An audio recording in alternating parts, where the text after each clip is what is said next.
त्यात अडचणीचा काय भाग आहे?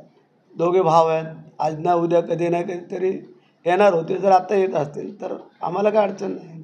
आम्ही आमची युती ही हिंदुत्वावरती शिवसेना बाळासाहेब ठाकरे यांचे विचार घेऊन, एकनाथ शिंदेसाहेब जे आम्हाला सगळ्यांना घेऊन चाललेले आहेत, आणि भारतीय जनता पार्टी हे आमची हिंदुत्वावरती आलेली एकत्र युती आहे. आणि बाळासाहेबांचे आणि दिघे साहेबांचे विचार होते की भले काही झालं तरी हिंदुत्व सुटता कामा नये. त्या धर्तीवरती आम्ही चाललेलो आहोत. त्यांचे आता काय विचार असतील दोघा भावांचे ते आज तरी कोण नाही सांगत. तरी राजकारणात आणि खेळामध्ये कधी काय होईल हे आम्ही कोण सांगू शकत नाही. लक्षात.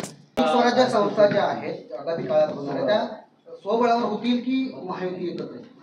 आमचं सगळ्यांचं म्हणणं आहे महायुतीमध्ये व्हावं.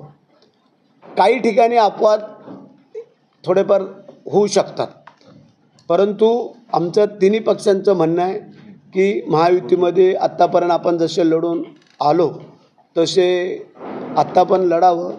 बाकी मग बघू पुढं. मागच्या सरकारच्या काळात भरतशेठ गोगावले अगदी पोट शिवून तयार होते मंत्रिपदासाठी, आणि जर यावेळी बघितलं तर अगदी तो प्रयत्न करणारे दीपक केसरकर कुठेतरी वंचित आहेत असं आपल्याला वाटतं का?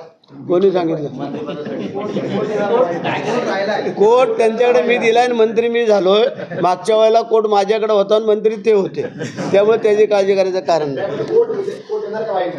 कोणाला भाई ना ते अरे राजकारणात नसीब की बात आहे. मग त्यात कशाला काळजी? मागच्या वेळेला त्यांना विचारा की माझा कोट त्यांना दिला होता का नाही. तो आता त्यांनी मला तो उलटा देऊन टाकला. त्यात काय नाही, परतफेड केली त्यांनी. पुढचं बघू 2.5 वर्षांनी काय आहे ते.